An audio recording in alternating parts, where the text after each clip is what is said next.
السلام علیکم عزیز طالبات، جماعت ہفتم کے لیے میرا لیکچر نمبر 31 ہے بیٹا 140 صفحہ نمبر 140 ہے میرے پاس۔ تو آپ لوگ اپنی بک دیکھیں، غزل جو ہم نے پڑھی ہے اس کا جب ایکسرسائز اصطلاحات ختم ہوتی ہے اس کے بعد کا پیج ہے۔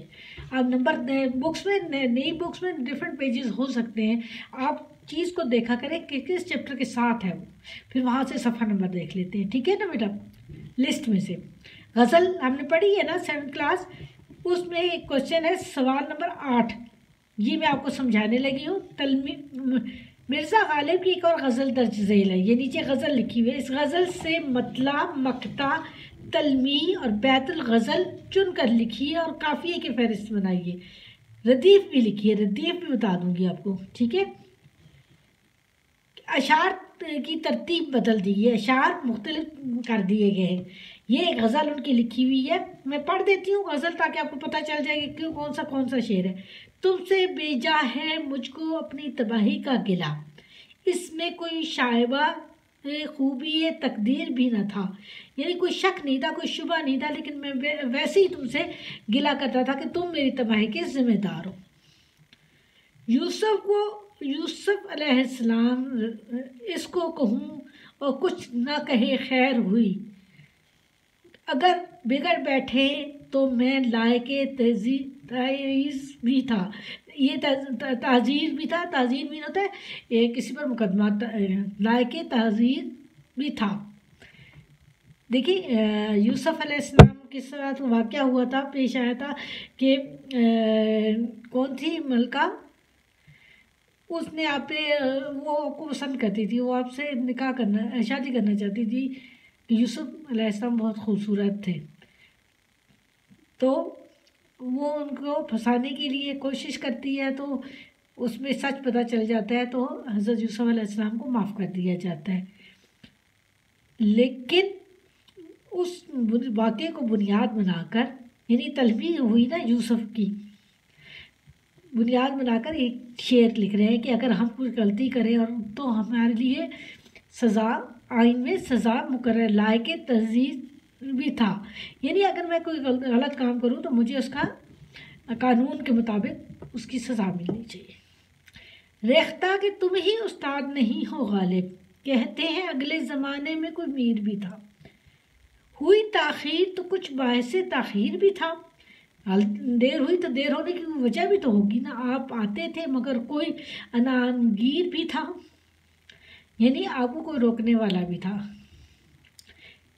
پکڑے جاتے ہیں فرشتوں کے لکھے پر ناحق، آدمی کوئی ہمارا دم تحریر بھی تھا، یعنی آدمی کے لیے کوئی بات نہیں لکھتا بلکہ فرشتے لکھ رہے ہیں، اور اس وجہ سے ہم پکڑے جاتے ہیں۔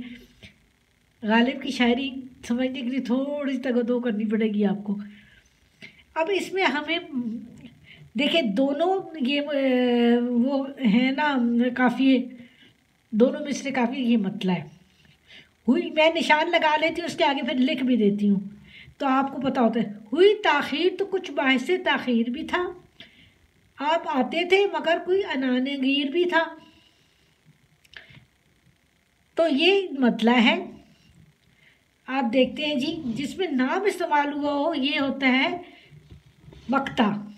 ریختہ کہ تم ہی استاد نہیں ہو غالب، کہتے ہیں اگلے زمانے میں کوئی میر بھی تھا، غالب کا استعمال ہوا ہے، یہ ان کا ہو گیا۔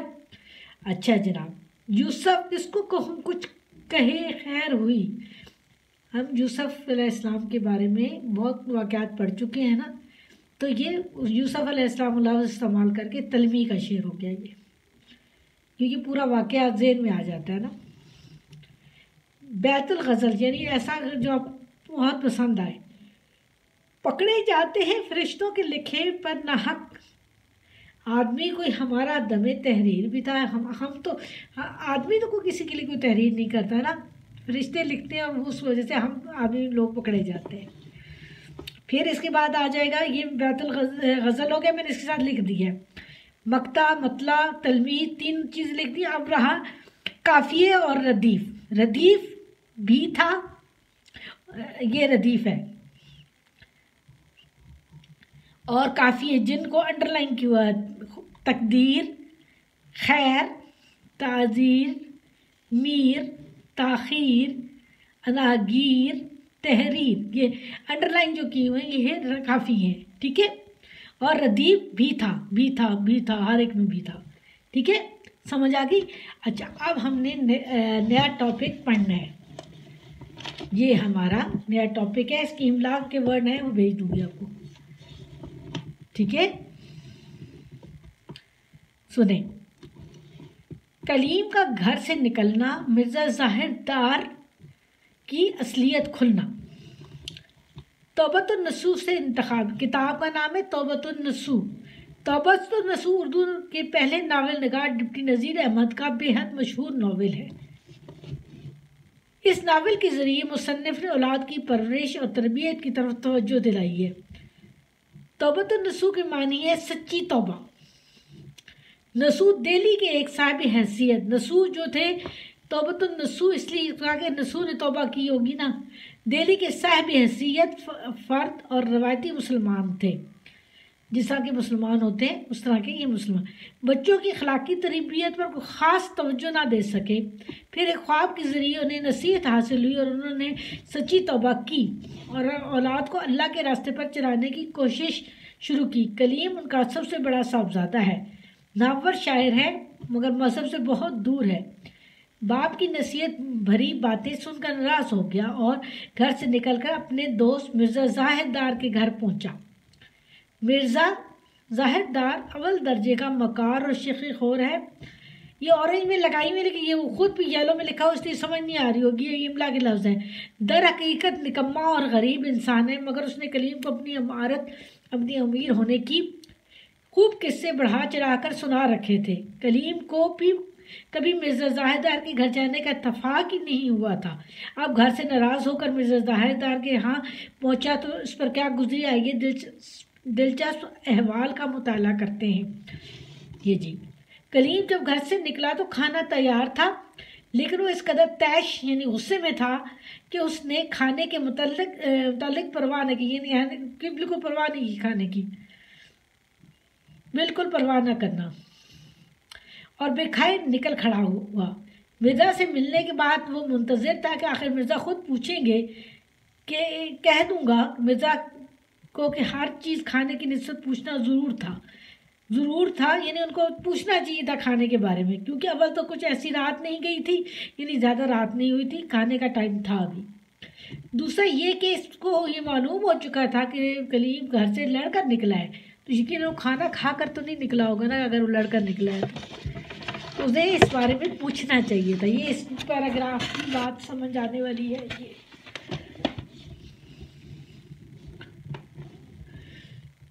تیسرا، دونوں میں بے تکلفی غیرت درجے کی تھی. یعنی آپس میں بہت زیادہ بے تکلف تھے، لیکن مرزا قصداً اس کی بات سے متغرض ہوئے. یعنی اعتراض کرنے ہوا انہیں کہ کلیم بیچارے کا بھوک کے مارے یہ برا حال کہ مسجد میں آنے سے پہلے اس کی انتڑیوں نے قل هو اللہ پڑھنی شروع کر دی. یعنی انتڑیوں نے، یعنی اس کو بھوک لگ رہی تھی، سخت بھوک.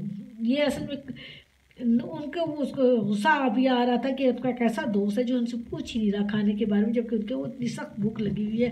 کھانا بالکل تیار تھا لیکن اس وقت لڑائی کی وجہ سے غصے سے نکل آئے تھے.